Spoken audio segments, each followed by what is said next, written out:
Hey guys, so with the open beta for Back 4 Blood around the corner, I'd like to share some important tips and tricks I've learned from playing Nightmare difficulty in the Back 4 Blood closed beta. Now, these tips and tricks are going to be geared towards Nightmare difficulty. However, that doesn't mean that they're not going to be useful for lower difficulties either. So with that being said, let's jump into it. Okay, so number one is learn to bash. Now, bashing is very important in Back 4 Blood because it keeps you from taking damage. And the common zombies in Back 4 Blood, on Nightmare difficulty, not only do they do an absurd amount of damage to your health in a very short amount of time, they also will slow your movement. So what bashing does is it will interrupt their attacks and it'll stagger them for several seconds. And not just one zombie either, because the zombie that you bash will get staggered into other zombies, staggering them as well. So bashing is really important because it gives you a lot of room, it protects your health bar, it protects your teammates, and it also doesn't interrupt your reload. So if you need to reload or switch weapons, bashing is a really good way to get some room so that you can back up and take out the common efficiently. Speaking of efficiency, tip number 2 is manage your resources. Your health is a resource, your stamina is a resource, and all of the items and ammo that you gather throughout a run are also resources. So, managing these things properly is very important if you want to survive long-term on Nightmare difficulty in Back 4 Blood. So what do I mean by this? Well, basically, managing things like ammo and your offensive items is really important because that stuff needs to be saved for larger threats. Because on Nightmare difficulty, it is not uncommon for you to have 3 bruisers charging your team at the same time. And if you don't have ammo for your fully automatic primary or you don't have grenades, you're gonna have a really hard time dealing with that.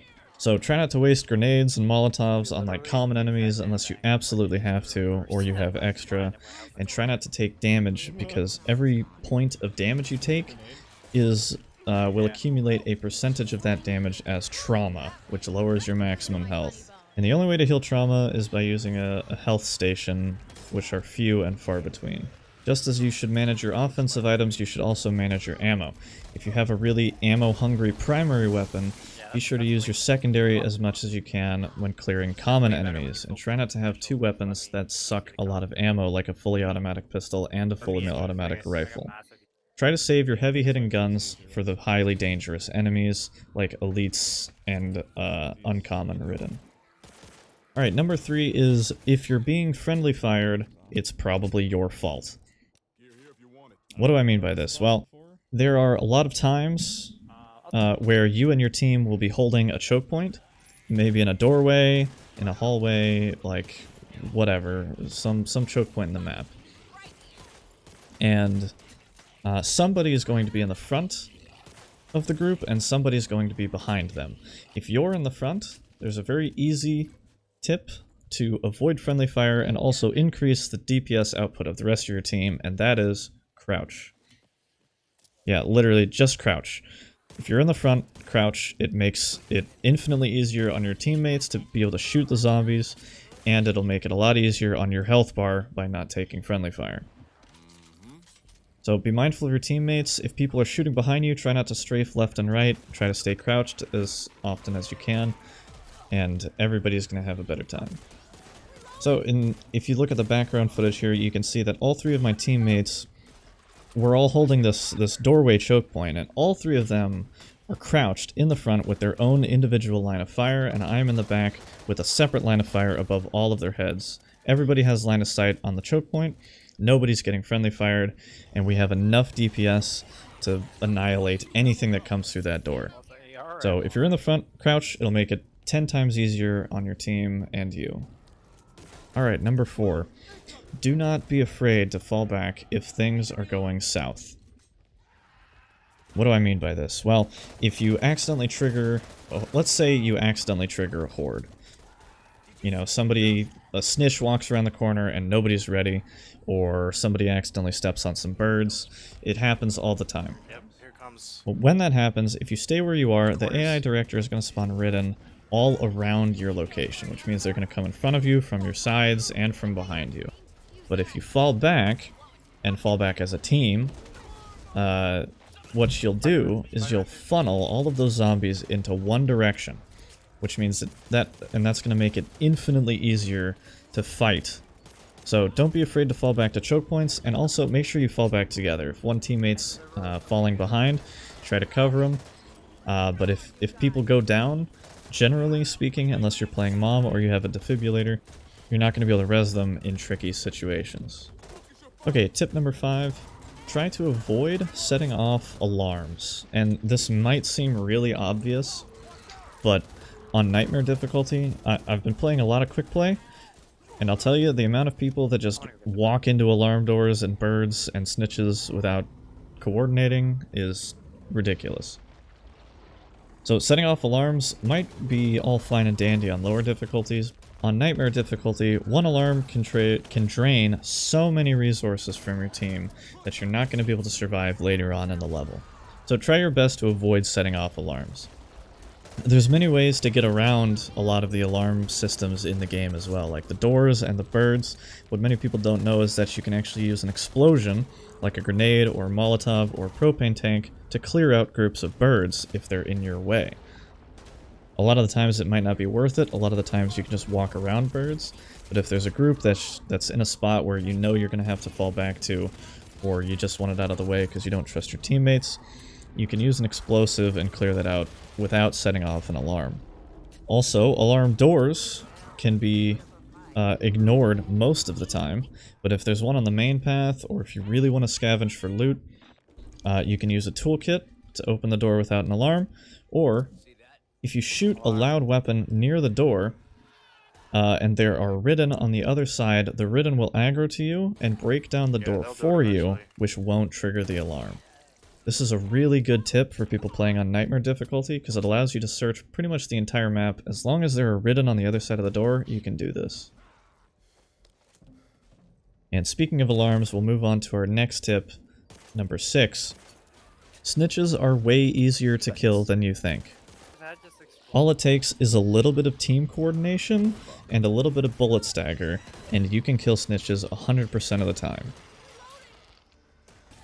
Now I'm going to show a couple clips of me and my team clearing snitches on this map with darkness. Maybe.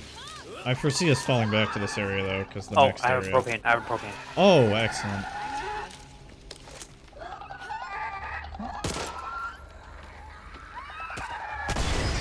Nice, dude.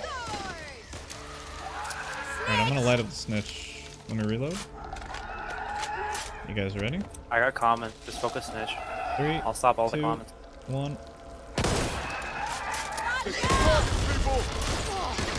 Need to reload. Nice. I'm surrounded. We had a card that gave us a ton of snitches on this map, but I was running a Barrett sniper rifle, which has a crap ton of stagger, and my friend has a baseball bat, which also has a lot of stagger. And then the other two people we quick played into had a lot of DPS on their primary weapons. So all you have to do is just stagger it a couple times, make sure you hit the weak spot, and pump as much DPS in as you can. Make sure you coordinate with your team. Try to let somebody who can stagger it, like somebody with a bolt action sniper rifle, shoot first, and you can kill them 95% of the time. Alright, the last thing I want to talk about, tip number 7, is communication.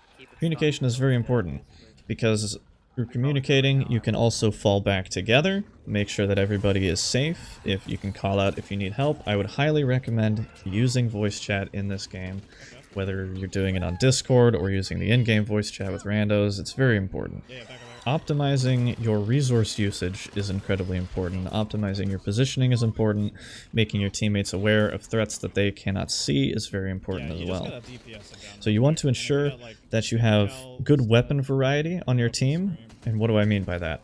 Well, you don't want 4 people running an assault rifle and a pistol, because then you have 4 people running an assault rifle and a pistol, and nobody's going to have ammo ever. So try to split up your weapons in your team among the 4 different kinds of ammo types. That way you have somebody who can utilize every kind of ammo Also, communicating what ammo you need when you need it is very important as well.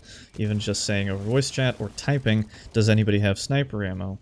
Or does anybody have extra AR, pistol, whatever, will drastically increase your team's ability to survive. Okay.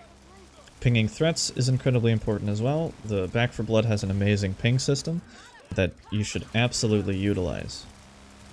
Okay, and that's all the tips I have for you guys today, so I hope this was useful.